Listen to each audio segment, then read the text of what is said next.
Oke ya Tretan, pada kesempatan kali ini gua akan membahas update perkembangan kasus dana hibah. Setelah sekian lama kita berlarut-larut dalam penantian, maka akhirnya Komisi Pemberantasan Korupsi kemarin, tepatnya pada Kamis 2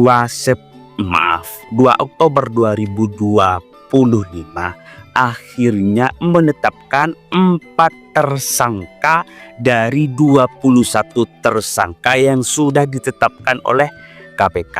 Nah, jadi ya Tretan, kemarin KPK itu sudah melakukan penindakan secara tegas dan tidak hanya menetapkan tersangka saja Tretan, tidak hanya ditetapkan saja, melainkan yang 4 orang ini akhirnya ditahan. Siapa saja yang 4 orang itu? Yang 4 orang itu diantaranya ya Tretan, ada namanya Wawan Kristiawan, kemudian ada Hasanuddin, Jody Pratama Putra, dan Sukar. Nah, perlu diketahui ya Tretan, 21 tersangka dalam kasus dana hibah yang sudah ditetapkan oleh tersangka pada tahun sebelumnya itu sebagai bentuk ketegasan dari anti rasuah itu. Nah, tapi apakah Tretan sudah tahu apa saja sih peran-peran dari 21 tersangka tersebut? Di antara yang 21 tersangka itu Tretan, 4 itu sebagai penerima suap dan yang 17 orang itu sebagai pemberi suap. Artinya ada yang memberi, ada yang menerima. Ya iyalah, masa kasus korupsi timbal balik ataupun suap saling menyuap hanya dilakukan oleh 1 orang? Tidak mungkin kan, pasti dilakukan oleh 2 belah pihak seperti itu. Oke ya Tretan, kita jangan tegang-tegang, yang penting kita kawal bersama persoalan kasus dana hibah ini. Nah, sekarang timbul pertanyaan ya Tretan, terus yang 4 orang apakah ini orang baru atau orang lama? Tidak Tretan, yang 4 orang yang sudah ditetapkan tersangka oleh KPK kemarin itu termasuk di antara 21 orang.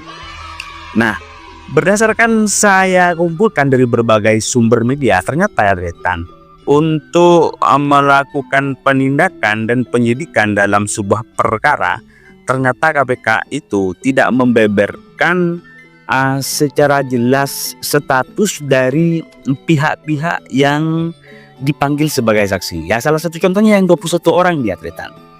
Ternyata KPK selama ini itu melakukan bukan tidak membeberkan nama, melainkan lebih kepada status dan latar belakangnya. Karena seperti ini ya Tretan, dari 21 tersangka, 4 sebagai penerima suap dan 17 orang sebagai pemberi suap, maka KPK kategorikan semua itu sebagai dari pihak swasta.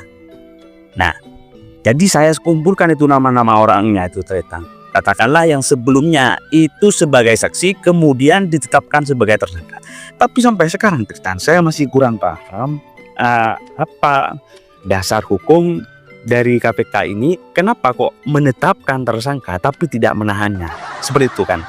Nah, dari 21 orang ya Tretan, 4 sebagai penerima suap. Sebagai penerima, saya baca atau saya absen yang sebagai penerima ini ya Tretan, ada nama Kusnadi yang pertama, terus yang kedua Anwar Sadat, yang ketiga adalah Ahmad Iskandar, dan yang nomor 4 adalah Bagus Wahyudiono.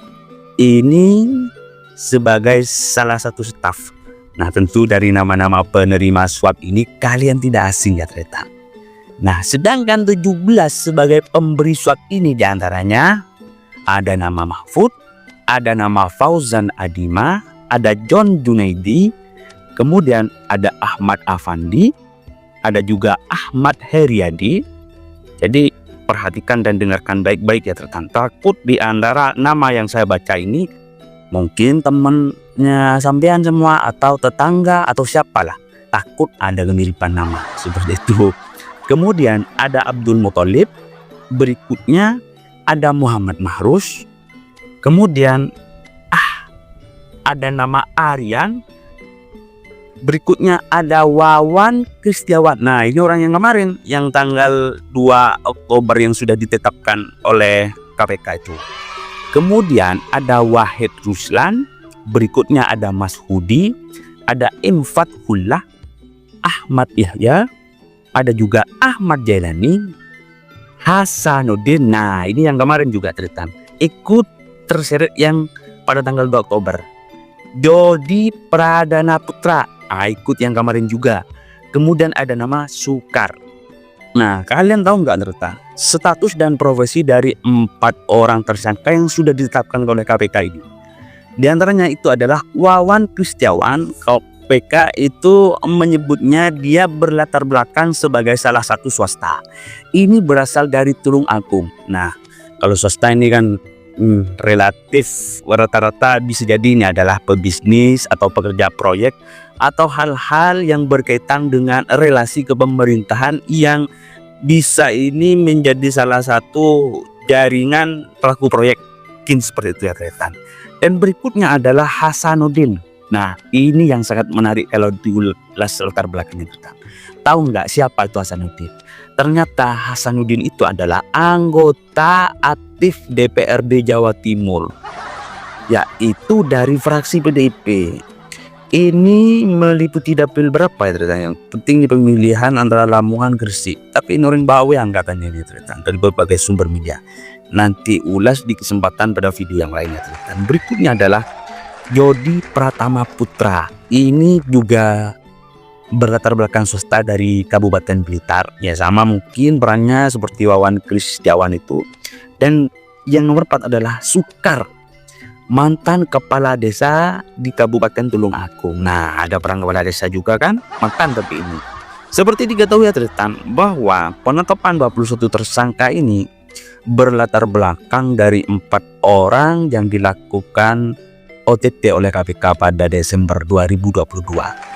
Awalnya ini kan menyeret Wakil Ketua DPRD Jawa Timur Sahat Tuma Simanjuntak dengan 3 tersangka lainnya yaitu Rusdi, Ilham Wahyudi, dan Abdul Hamid.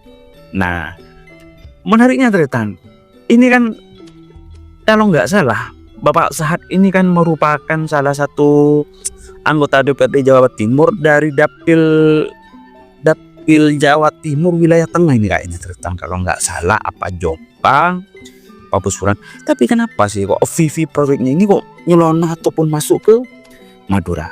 Apa jangan-jangan Madura ini bagian dari lahan basah proyek Pokmas seperti itu? Sebagaimana yang memang kasus ini digarap oleh DPRD. Seperti yang ditangani oleh KPK.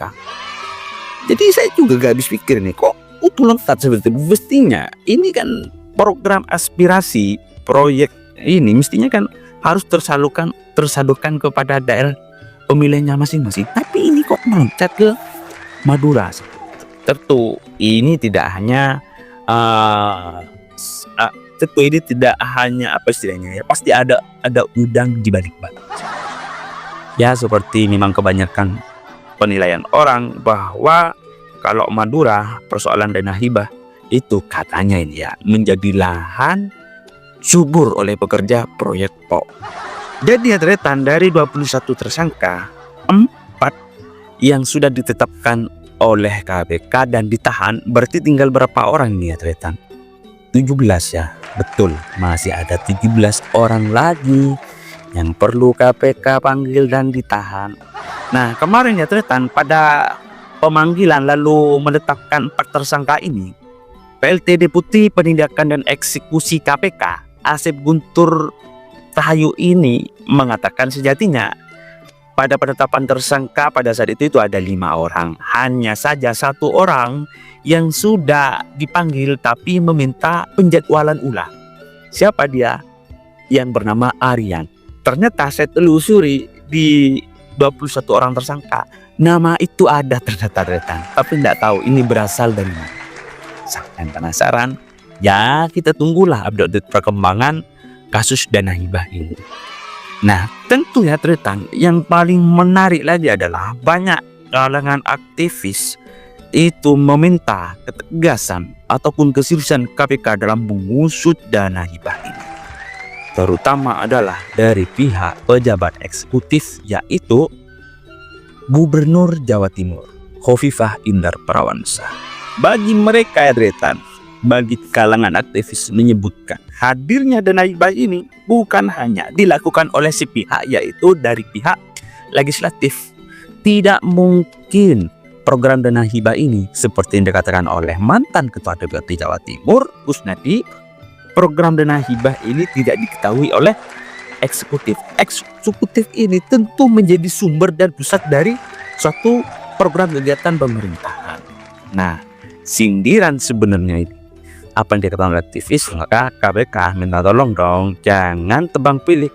Kalau sekiranya Gubernur Jawa Timur Khofifah Indar Parawansa ini lebih mendekati ataupun potensi itu terseret, ya sudah langsung seret saja, ternyata seperti itu.